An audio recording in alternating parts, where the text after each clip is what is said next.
Ketua kelas IPA 2 siapa? Oke, ketua kelas saya absensi dulu buat orang yang tidak hadir hari ini. Yang saya hadir 3 ibu. 3, ya, oke. Nah, semangat hari ini ya. Kita akan tepuk semangat dulu. 1, 2, 3.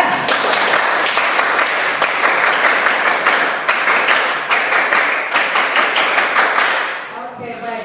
Nah, di pagi ini kita akan belajar materi lanjutan.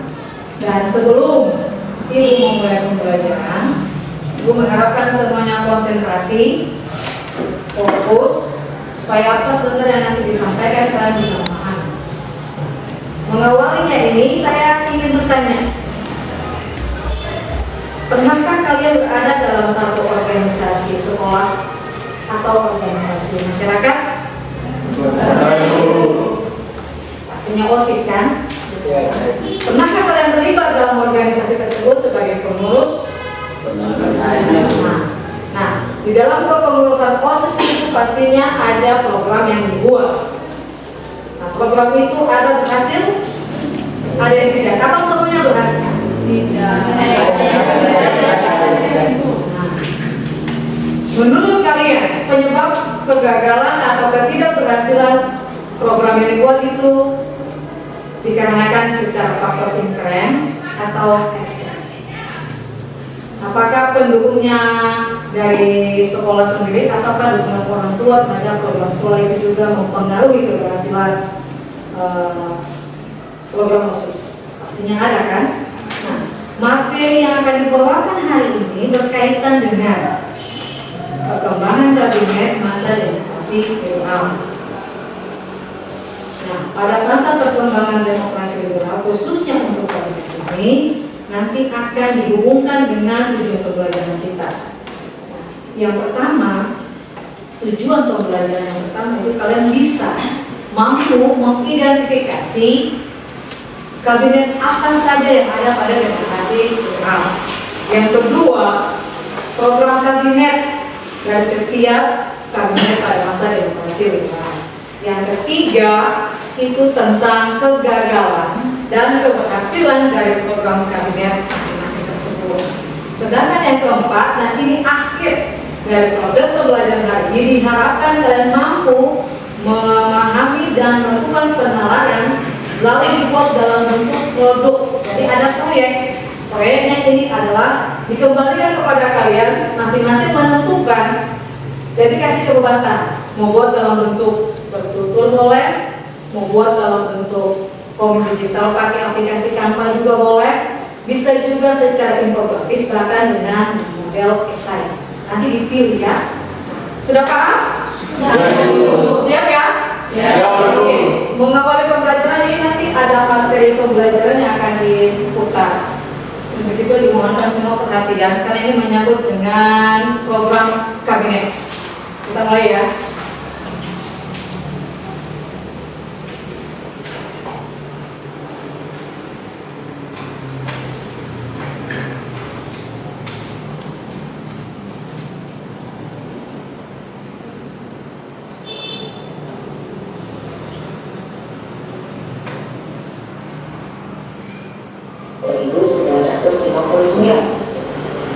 Demokrasi liberal merupakan demokrasi yang terinspirasi dari salah satu sistem pemerintahan yang diterapkan di negara-negara barat seperti Amerika. Pokok dari sistem demokrasi liberal sendiri adalah pemberian kebebasan kepada setiap individu. Dalam model ini, setiap individu tidak dibatasi untuk mengemukakan pendapatnya. Oke, apakah murid-murid di sini mengetahui gambar apakah ini? Ya, betul sekali. Perundingan ini dikenal dengan nama Konferensi Meja Bundar. Konferensi Meja Bundar sendiri terjadi pada tahun 1949. Lalu, apa sih hubungannya Konferensi Meja Bundar dengan pembahasan kita kali ini? Di dalam konferensi tersebut diputuskan bahwasanya bentuk negara Indonesia berubah menjadi bentuk serikat. Hal ini ternyata menimbulkan banyak protes dari kalangan masyarakat Indonesia. Kenapa? karena bentuk negara serikat dinilai kurang cocok untuk diterapkan di negara kita. Akhirnya, pada tahun 1950, Insinyur Soekarno mengubah kembali bentuk negara kita menjadi republik dengan sistem pemerintahan demokrasi liberal. Ciri yang pertama dalam demokrasi liberal adalah sistem pemerintahan yang berbentuk parlemen. Di sini dimaksudkan bahwasanya Perdana Menteri menjadi tokoh utama dalam roda pemerintahan di Indonesia. Ciri yang kedua dalam sistem demokrasi liberal adalah penggunaan UUD 1950 sebagai dasar negara. Stabilitas politik ini adalah ketidakseimbangan politik. Kenapa demikian? Karena pada masa demokrasi liberal ini partai politik diberikan ruang gerak yang luas, sehingga nantinya banyak sekali terjadinya pergolakan di antara partai politik. Meskipun partai politik bebas untuk berdiri, namun terdapat 4 partai yang berkuasa di masa ini, yakni Partai PNI, Masyumi, NU, dan juga PKI. Ciri yang terakhir dalam sistem pemerintahan demokrasi liberal adalah pemerintahan dipegang oleh Perdana Menteri. Jadi segala hal, segala keputusan itu diputuskan oleh Perdana Menteri, sedangkan Presiden hanya sebagai simbol negara. Berlangsung selama 9 tahun, terdapat 7 kabinet yang berkuasa pada masa pemerintahan demokrasi liberal, yang nantinya akan kita coba membahasnya satu persatu. Kabinet Nasir ini merupakan kabinet yang didirikan pertama kali pada masa demokrasi liberal. Kabinet ini sendiri diketuai oleh Bapak Nasir yang didukung oleh Partai Masyumi. Kebijakan pertama yang dilakukan pada Kabinet Nasir ini adalah bergabungnya Indonesia ke dalam PBB. Nah, Indonesia ini pada Bapak Nasir berhasil menjadi anggota PBB yang ke-60. Pada masa Nasir ini diberlakukan kebijakan ekonomi yang mengatur mengenai cukai atau biaya pajak impor ekspor. Biaya ekspor ini nantinya akan diputarkan kembali ke bangsa Indonesia. Sebelumnya, murid-murid perlu mengetahui dulu ya bahwasanya meskipun kita sudah merdeka, sudah diakui kemerdekaan negara kita, namun belum semua wilayah diakui sebagai negara Indonesia.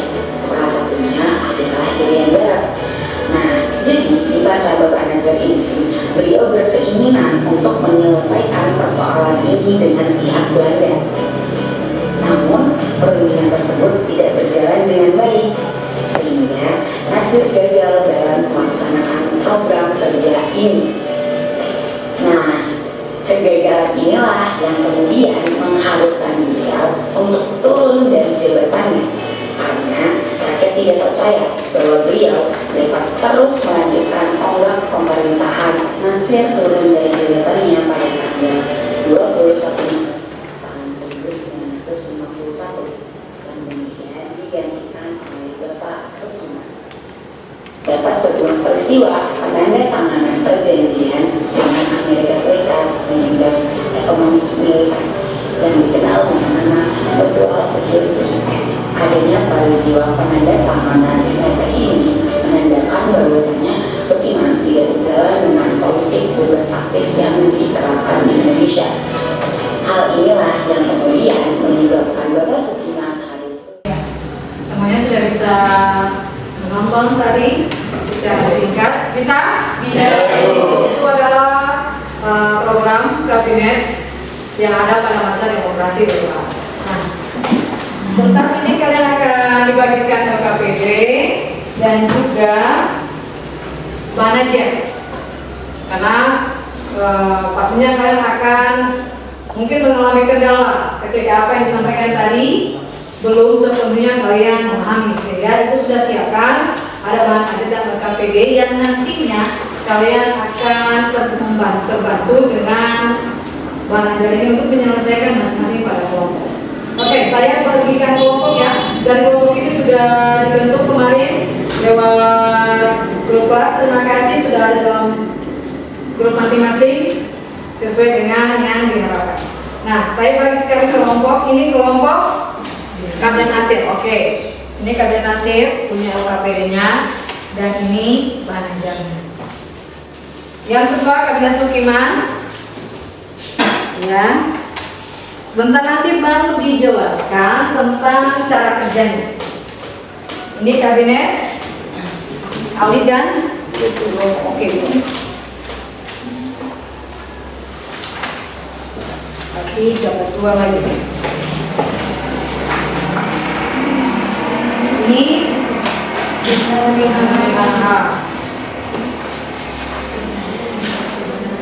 ini Ali 2.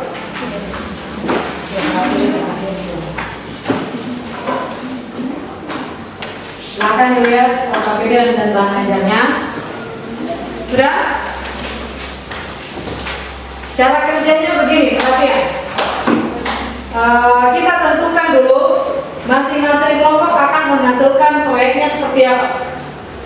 Ya, kelompok nantinya akan memilih dan diharapkan kalian akan menyampaikan pilihan yang tadi sudah disampaikan. Oke, kelompok Nasir, produknya apa yang mau dibuat? Komik digital. Oke, pakai Canva ya. Baik, kelompok Sukiman, infografis. 2 yang di sini? Dua. Yes. Yang di sana? Oke, di sini? Saya juga. Oke, baik. Sehingga ada suasana yang berbeda berdasarkan yang sudah diberikan pilihan. Nah, kita sudah tentukan masing-masing kelompok ya. Nasir, terakhir dengan Juan. Masing-masing sudah mengetahui. Kalian diminta dalam kelompok ini memahami berdasarkan materi ajar tadi hanya menyampaikan atau menemukan apa sajakah kegagalan dan keberhasilan dari tiap-tiap proyek. Oke, sudah? Nah, setelah itu kita akan, kalian sama-sama juga dalam kelompok akan merancang. Waktu pengerjaannya adalah hanya sekitar 10 menit. Karena setelah itu kalian akan presentasikan berdasarkan pilihan proyek yang tadi, produk yang dihasilkan nanti. Oke, sudah? Oke. Karena di depan kalian sudah ada materi ajar, ada LKPD, dan juga ada buku. Ini sudah ada petunjuk kerja. Petunjuk kerja yang pertama ada 5 ya, dan memang diminta hanya 2 poin yang akan nanti diselesaikan. Nah, setelah itu dipresentasikan, tetapi produknya sudah harus siap. Siap? Nah, kalau untuk kelompok esai, langsung saja pada LKPD ini. Ada kan? Karena hanya tentang esai. Langsung menulis pada LKPD.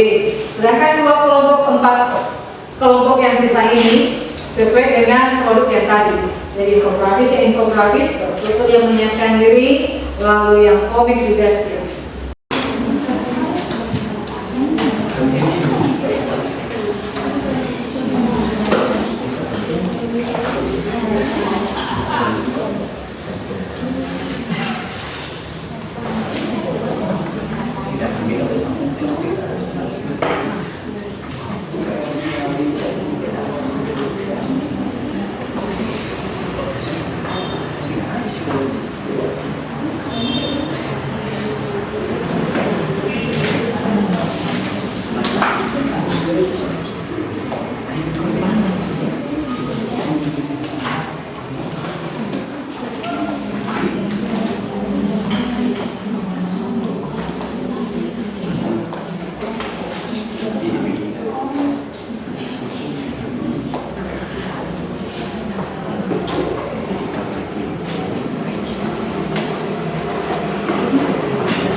Baik, karena semua kelompok sudah selesai bekerja, sebelum kita mendengarkan presentasi tiap-tiap kelompok, semuanya berdiri.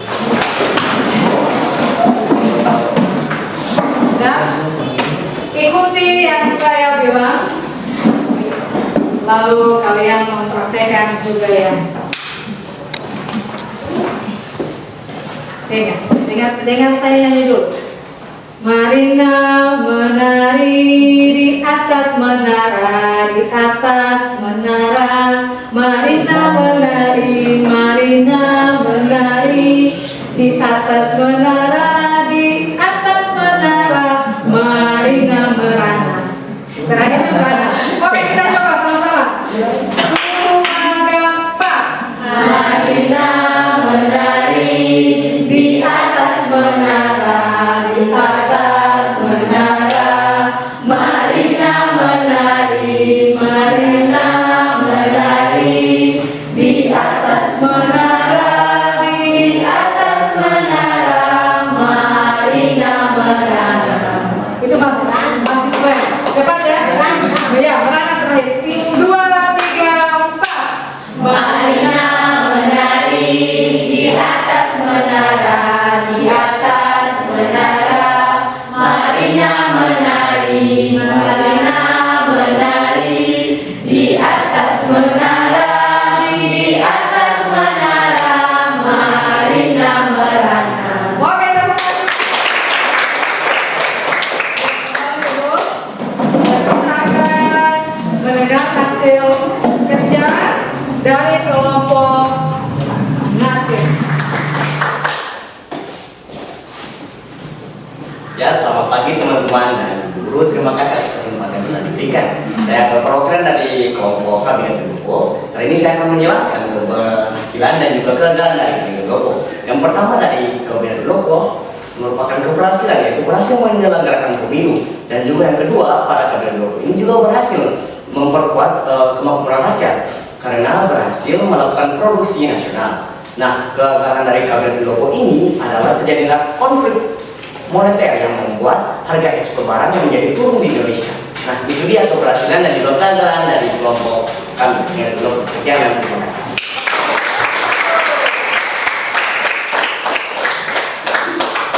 Kedua, silakan.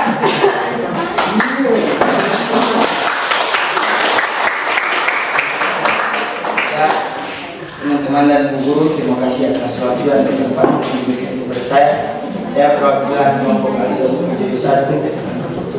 Yang keberhasilan Alisas Wijoyo 1 yang pertama dapat merampungkan persiapan pemilihan umum. Yang kedua, pemerintahan Indonesia dapat memperbaiki hubungan dengan Cina. Yang ketiga, keberhasilan Sastrawijoyo 1 khususnya di bidang politik luar negeri. Konferensi tersebut bermakna penting bagi negara-negara di Asia Afrika. Yang kedua,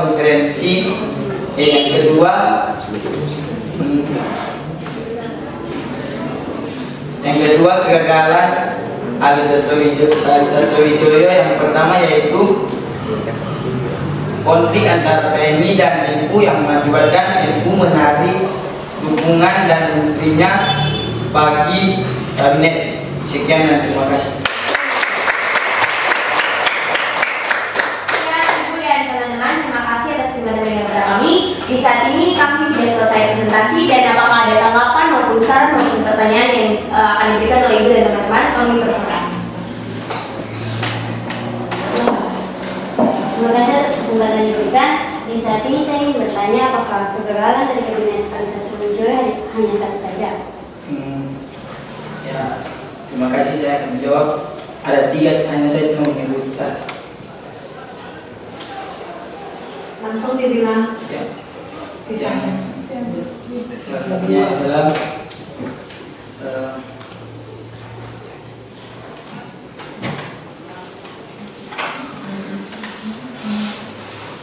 Bisa bantu? Dari mampu bisa bantu.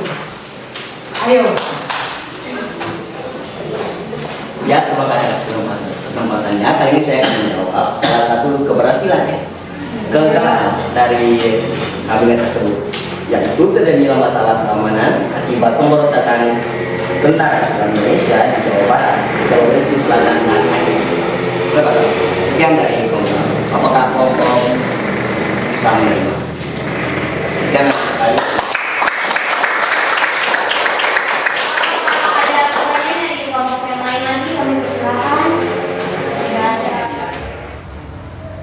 Baik, kita sudah di penghujung pembelajaran dan kita akan bersama-sama menyimpulkan pembelajaran hari ini. Siapakah di antara kalian yang bisa memberikan kesimpulan berdasarkan proses ini? Siapa? Oke, silakan. Ibu dan teman-teman, terima kasih atas kesempatan yang telah diberikan kepada saya. Di sini saya akan menyampaikan kesimpulan mengenai materi yang telah disampaikan tadi. Demokrasi parlementer atau liberal merupakan sistem pemerintahan yang kekuasaan politiknya terletak pada badan legislatif atau parlemen yang terpilih oleh rakyat. Tujuan pokok dari ini adalah pemberian kebebasan dari setiap individu. Beberapa ciri-ciri yang bisa saya sampaikan adalah: yang pertama, adanya sistem multipartai; yang kedua, presiden merupakan kepala negara; yang ketiga, kepala pemerintahan kabinet adalah perdana menteri; yang keempat, adanya pemisahan kekuasaan antara kepala negara dan kepala pemerintah. Sekian dan terima kasih. Luar biasa kesimpulan ini untuk teman kalian, dan itu merupakan ringkasan dari semua khusus kita hari ini. Ada 7 kabinet, mulai dengan kabinet Nasik sampai dengan kabinet Juanda. Lalu setiap kabinet juga punya program pastinya, dan ada keberhasilan dan kegagalan. Oke, siap, selesai, dan kita akan masuk kepada evaluasi untuk mengukur sejauh mana kemampuan kalian dalam memahami materi yang diajarkan. Ini ada soal, nanti dikerjakan.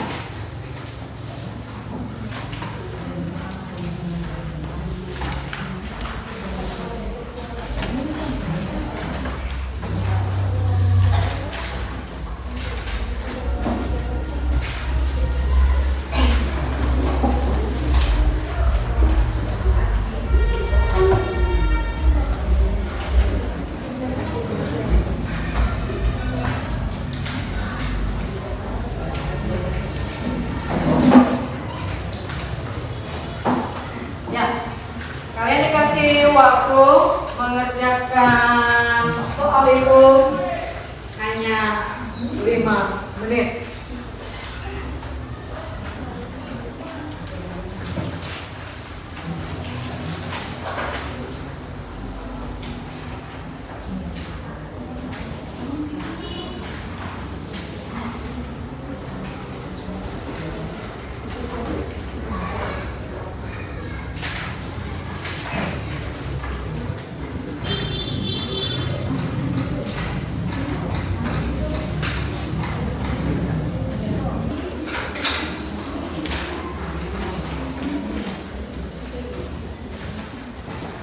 Nah, perhatian, semuanya sudah boleh menyelesaikan evaluasi, dan berdasarkan evaluasi 4 soal layan ini, saya sudah bisa menilai bahwa kelas ini kalian sudah mampu memahami materi yang tadi saya ajarkan, karena sudah bisa mengidentifikasi kabinet apa saja yang ada pada demokrasi liberal. Terus kalian sudah bisa menentukan, menganalisis program kerja dari tiap kabinet, bahkan sudah bisa juga menganalisis penyebab keberhasilan kabinet itu apa dan kegagalan dari kabinet itu juga apa.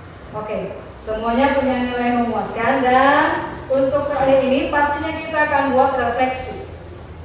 Refleksi ini IPA 2, refleksi tentang proses pembelajaran hari ini. Jadi nanti ini juga ada lembaran refleksi. Kalian bisa mengisinya berdasarkan apa yang kalian rasakan pada proses hari ini.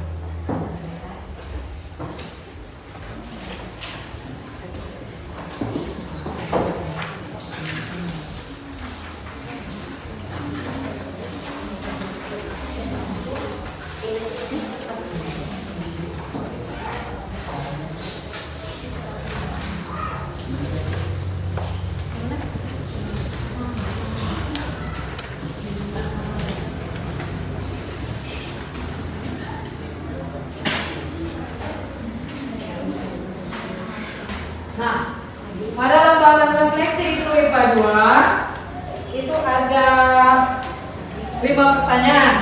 Jadi selain lembaran refleksi yang nanti kalian isi, tapi saya juga mau mendengar refleksi diri dari kalian terhadap proses pembelajaran hari ini. Siapa yang bisa memberikan refleksinya berkaitan dengan apa yang dirasakan dari proses hari ini, ataukah ada yang sesuatu hal yang baru yang dia rasakan dari proses hari ini? Siapa? Saya dulu. Oke. Mana dulu?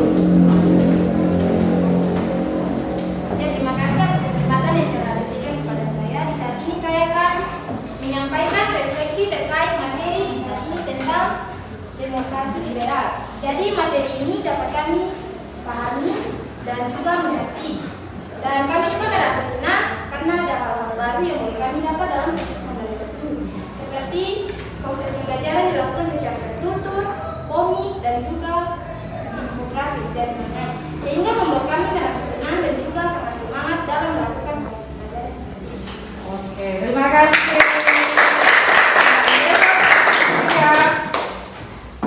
Ibu, jadi refleksi tentang pembelajaran hari ini yaitu pembelajaran hari ini sangat menyenangkan dan karena menggunakan metode digital dan dapat dilakukan secara bebas melalui proyek-proyek yang telah kita lakukan melalui komik, esai, bertutur, dan infografi.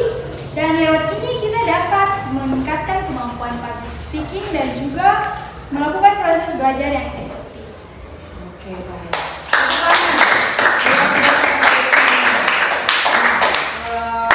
Saya akan refleksinya lagi ya. Kembalikan.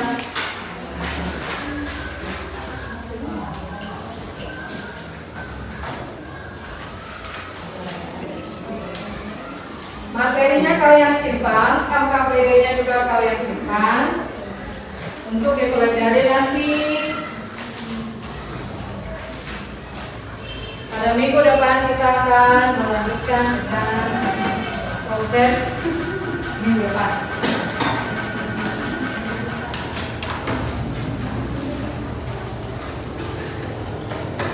Nah, untuk penilaian akhir berkaitan dengan kelompok yang pastinya punya proyek dan produknya luar biasa, saya sudah bisa menilai ada kelompok yang punya penjelasan yang baik, lalu presentasinya bagus tadi di depan, bahkan bisa memberikan motivasi untuk kita semua. Dan kelompok yang menurut saya luar biasa dalam presentasi proyek tadi adalah kelompok juara kita. Oke, kita sudah selesai dengan proses pembelajaran dan diharapkan sekalian minggu depan juga tetap masuk untuk kita melanjutkan pada materi yang berikutnya ya, terlepas dari materi di hari ini. Ketua kelas, mari berpimpin kita dalam doa.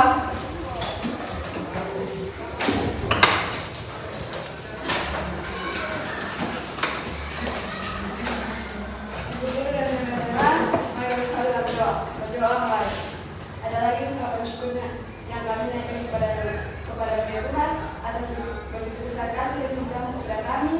Di saat hari ini kami sudah boleh selesai dengan proses belajar yang ada. Kiranya apa yang tadi kami belajar kami bisa mengerti dan pahami dan bisa menjadi bekal bagi masa depan kami ya Tuhan. Terima kasih Tuhan Yesus, haleluya, puji Tuhan, amin.